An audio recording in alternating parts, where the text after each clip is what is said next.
नमस्कार, मी अरविंद विठ्ठल कुलकर्णी.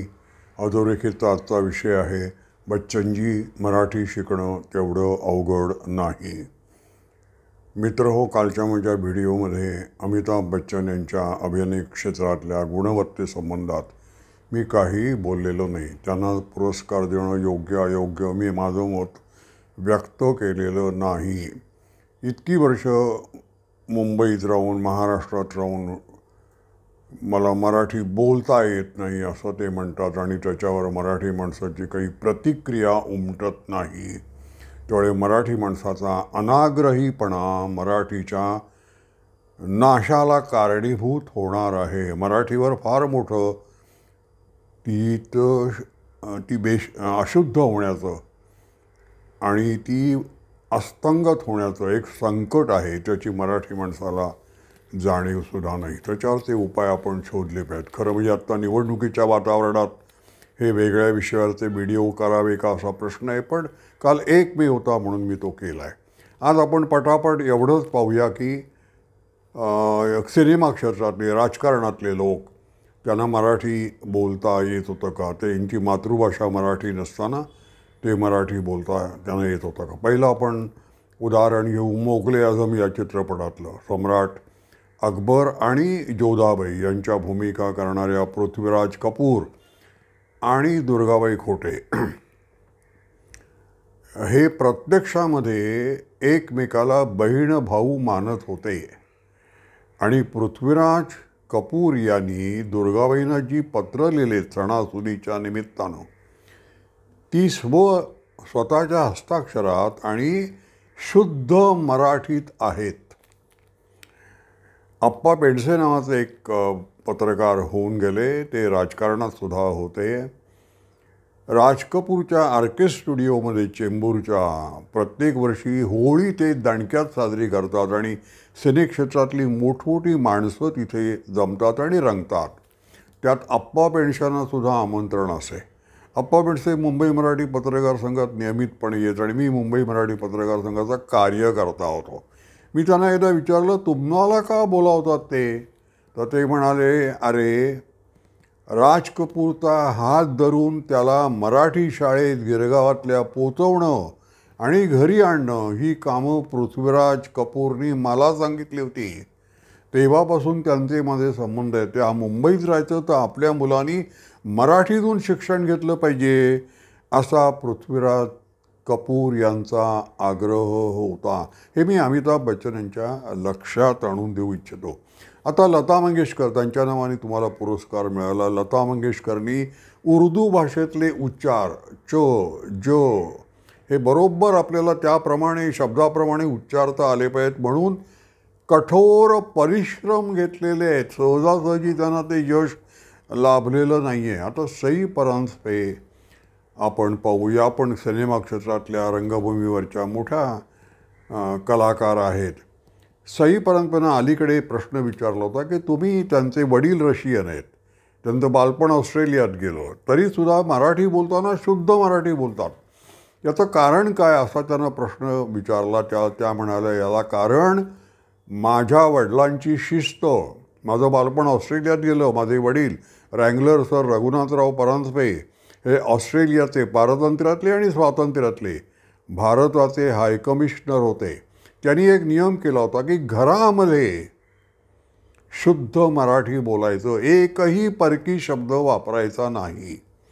आणि जर चुकून एखादा परकी शब्द तोंडातून बाहेर पडला तर टेबलावर एक डबा ठेवलेला असायचा, त्याच्या 4 आणे दंड म्हणून टाकावा लागत असे. त्यावेळेला 4 आण्याची किंमत आजच्या 400 रुपये एवढीसुद्धा असेल. असं ते आम्हाला दंड. आणि काही वेळेला गंमत म्हणून सईनी हे सांगितलं आहे की रँगलर परांजपेसुद्धा 4 आणे त्याच्यात टाकत असत, त्यांच्या तोंडून चुकून शब्द गेला तर. अशी जर शिस्त असेल तर मराठी टिकून राहते. आता राजकारणातली उदाहरणं आपण पाहू. 3 पंतप्रधान असेत, मोरारजी देसाई, नरसिंहराव आणि अटल बिहारी वाजपेयी. यांना मराठी येत होतं आणि मराठीत बोलायला आवडत होतं. मोरारजी देसाई हे शुद्ध कोकणस्थ ब्राह्मणासारखं शुद्ध मराठी बोलत. मी त्यांचे 10-12 त्यांच्या मुलाखती घेतलेल्या आहेत. त्या सगळ्या मी जरी इंग्रजीत प्रश्न विचारला तरी आणि मी इंग्रजीत प्रश्न विचारला तरी मोराजी म्हणत असत, मला तुझ्याशी बोलताना मराठीत बोलायला खूप आवडतं, कारण एरवी मला मराठी बोलणारा कोणी भेटतच नाही आणि मला मराठीत बोलायला आवडतं. मोरारजी देसाईंनी साताऱ्याला सार्वजनिक सभेमध्ये मराठीतून भाषणं केलेली आहेत आणि फार सुंदर मराठी त्यांचं असे. नरसिंहरावांनी तर ययातीचं भाषांतर तेलुगूमध्ये केलेलं आहे हे आपल्याला माहिती आहे आणि ते उत्कृष्ट मराठी. ते आपल्या मराठी माणसाच्या बोलण्यातल्या चुका काढत असत. म्हणजे पहा, अटल बिहारी वाजपेयी मुंबईत कधी आले तर मराठी सिनेमा मराठी नाटक पाहिल्याशिवाय राहत नसत. अटल बिहारी वाजपेयी परराष्ट्र मंत्री झाल्यानंतर त्यांनी फ्रेंच, स्पॅनिश आणि जर्मन या 3 भाषा शिकवण्यासाठी शिक्षक नेमलेला होता. कारण परराष्ट्रमंत्र्याला इंग्रजी व्यतिरिक्त या 3 भाषा चांगल्या आल्या पाहिजेत असं त्यांचं मत होतं. आता याच्यातला एक गमतीदार किस्सा तुम्हाला सांगतो.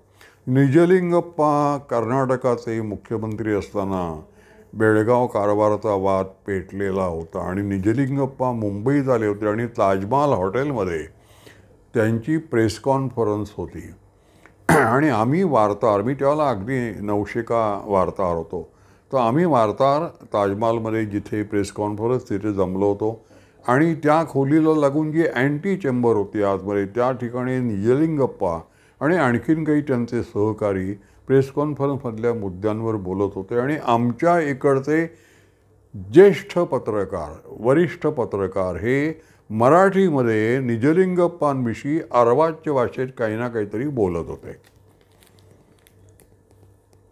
निजलिंगप्पांचं आतल्या खोलीतलं बोलणं संपल्यानंतर ते बाहेर आले तेव्हा ते म्हणाले, मित्रहो, तुम्हाला सांगितलं तर आश्चर्य वाटेल, मराठीत बोलले, मला मराठी येतं आणि तुम्ही काय मगाशी बोलत होतात ते सगळं मी ऐकलं आहे बरं का, पण मी ते विसरायचं ठरवलं आहे. चलो आता आपण प्रेस कॉन्फरन्सला सुरुवात करूया. त्यामुळे मराठी अनेकांना येतं हे आपण लक्षात ठेवलं पाहिजे. माधव गडकरींचं एक उदाहरण तुम्हाला देतो की माधव गडकरी यांनी अटल बिहारी वाजपेयींना इंग्रजी येत नाही असं एकदा लिहिलं. मी त्याला त्यांच्याबरोबर काम करत होतो.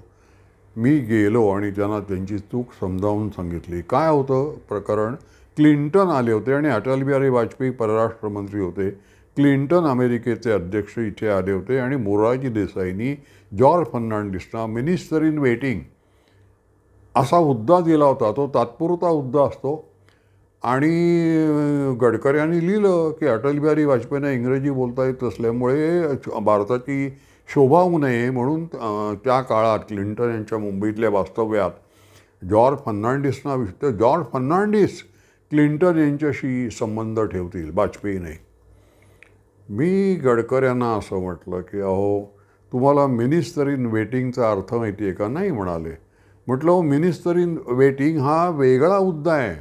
तो असा आहे की आपल्याकडे परदेशी पाहुणे राष्ट्रपती किंवा पंतप्रधान येतात तेव्हा त्यांच्या बारीक सारीक गोष्टी, त्यांना जेवताना तिखट लागतं, मीठ लागतं, साखर किती लागते, त्यांच्या खिडक्यांचे पडदे कसे आहेत, त्यांना झोपताना AC किती लागतो, या बारीक बारीक कम्फर्ट्सच्या ज्या गोष्टी आहेत, सुखसोयीच्या, त्यांना टॉयलेटला जाताना सिगरेट लागते का, अमुक तमुक वगैरे सगळं बारीक सारीक, या परराष्ट्रमंत्र्यांनी बघायच्या गोष्टी नाही आहेत. यासाठी दुसरा माणूस लागतो. तो मग ऑर्डिनरी माणूस चालणार नाही. म्हणून मंत्रिमंडळातला एक मंत्री किंवा त्यात तोलाचा माणूस त्याला मिनिस्टर इन वेटिंग.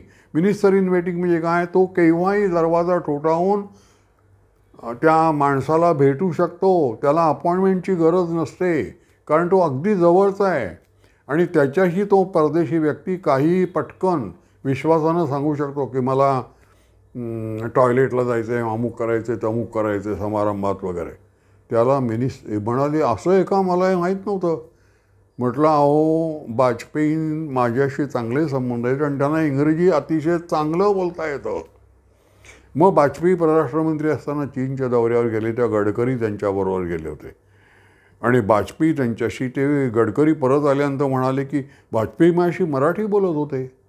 तर मी गडकऱ्यांशी विनोद करत असं मी म्हटलं त्यांना तेवढीच भाषा तुम्हाला येते हे माहिती आहे वगैरे असा विनोद. तर वाजपेयी हे मराठी नाटक आणि पु ल देशपांडेंशी चर्चा केलेली आहेत त्यांनी.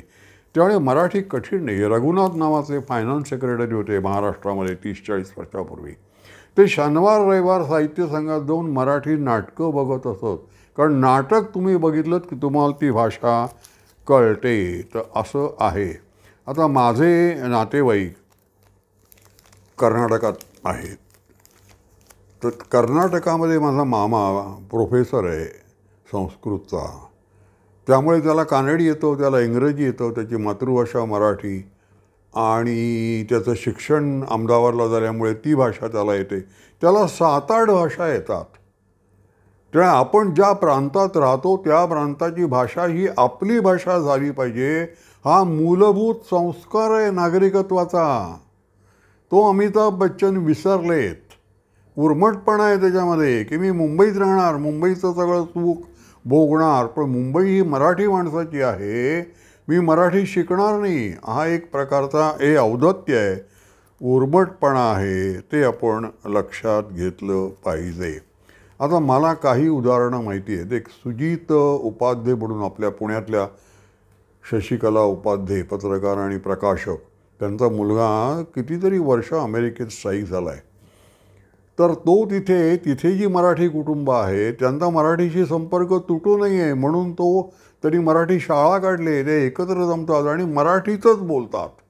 त्यामुळे तुमच्याकडे निष्ठा असेल, तुमच्याकडे निग्रह असेल तर तुम्ही मराठी बोलू शकता. अमिताभ बच्चन यांच्याकडे ती निष्ठा पाहिजे, तो निग्रह पाहिजे.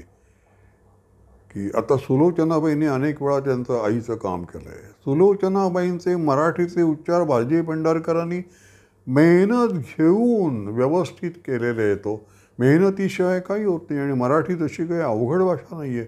मी अनेक उदाहरणं आत्ता दिलेली आहेत. ती आपल्याला पसंत पडली असतील या निवडणुकीच्या काळात देखील. कारण मराठी माणूस म्हणजेच प्रत्येक भारतीय माणूस हा जेवढा आत्मनिर्भर होईल, स्वतःचं काय परकं काय हे त्याला जेव्हा कळेल, आणि एकात्मता भारतीय ही सगळ्यात महत्त्वाची आहे. अमिताभ बच्चन जेव्हा मराठी बोलेल तेव्हा एकात्मता 2%, 5% वाढते. एकात्मतेची हानी होत नाही हे त्यांनी लक्षात घेतलं पाहिजे. मराठी शिकणं नाही शिकणं हे वैयक्तिक आवडीनिवडीवर नाही आहे, ती राष्ट्रीय गरज आहे. तुम्ही ज्या प्रांतात राहता त्या प्रांताची ती गरज आहे, एकात्मतेची ती गरज आहे. हे आपण लक्षात ठेवलं पाहिजे. तुम्हाला आवडलं असेल तर लाईक करा. म्हणण्यापूर्वी उद्याचा माझा व्हिडिओ भाऊ तोरसेकरांविषयी करण्याचा मी प्रयत्न करणार आहे हे सांगतो. आणि माझा व्हिडिओ तुम्हाला आवडला असेल तर लाईक करा, शेअर करा आणि सबस्क्राईब करा. धन्यवाद.